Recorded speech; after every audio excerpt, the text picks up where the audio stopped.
The different terminologies and concepts on regulatory management system may sound very new, but there are several countries that have already practiced and embedded RMS in their regulatory environment. In this module, we'll go over the different countries that are currently implementing regulatory management in order for us to have a better understanding of what it takes to institutionalize good regulatory practices into our policy-making process. We will zero in on the following countries: Malaysia, New Zealand, and United Kingdom. Before we start looking into these countries, we first have to understand that the development of an RMS can be categorized into 4 stages. Starter, which is characterized by ad hoc practices that are sector and context specific. Enabled, meaning regulatory practices are in place. Practice, meaning more sectors have implemented RMS. And embedded, meaning good regulatory practices are already part of public sector culture. First on our list is Malaysia. To oversee the implementation of regulatory policy, the Malaysian government established the National Development Planning Committee. The committee assesses the effectiveness of a regulatory policy and recommends improvements. In 2013, they have implemented different sets of core principles and framework for Good Regulatory Principle or GRP. Implementation following a systematic whole-of-government approach through the national policy on the development and implementation of regulations. Malaysia also introduced different tools and mechanisms in order to ensure the effectiveness and efficiency of each regulatory proposal. They issued a handbook for RIA guidelines that required all proposal and amendments to undergo RIA, especially if it has significant impact on businesses and consumers. They also come up with a tool called Reducing Unnecessary Regulatory Burden that reviews and reduces unnecessary rules that affects the private sectors. Using the tool, they have to review the regulations once every 5 years and evaluate the current effectiveness of the regulation.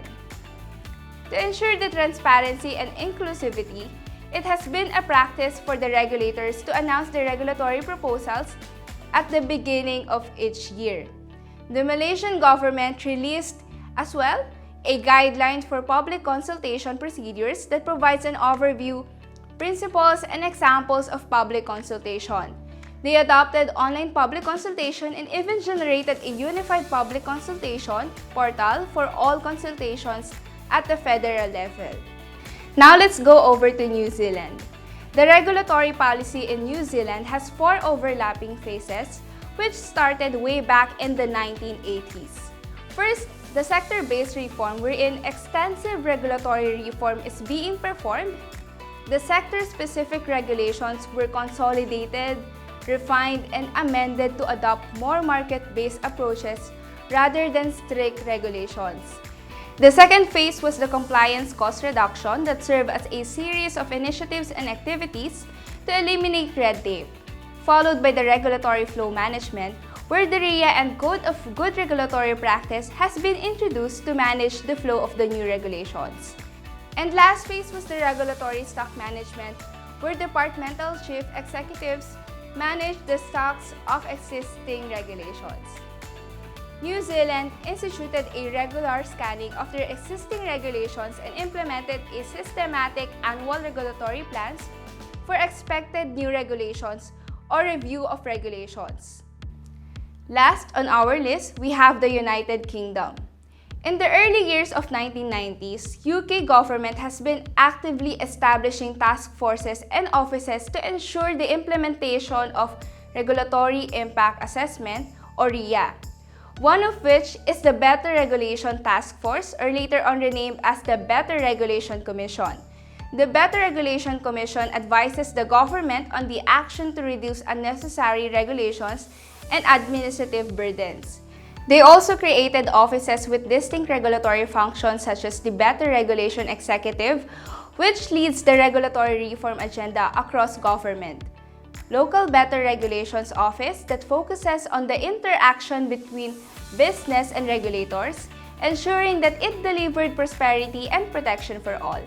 And Regulatory Policy Committee, which assesses the quality of evidence and analysis used to inform the regulatory proposals affecting the economy, businesses, civil society, charities, and other non-government organizations.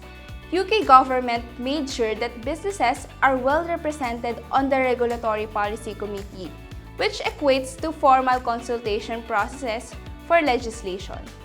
UK government focused on having an open policy making where engagement, innovations, and channels are inclusive of different feedbacks from the civil society.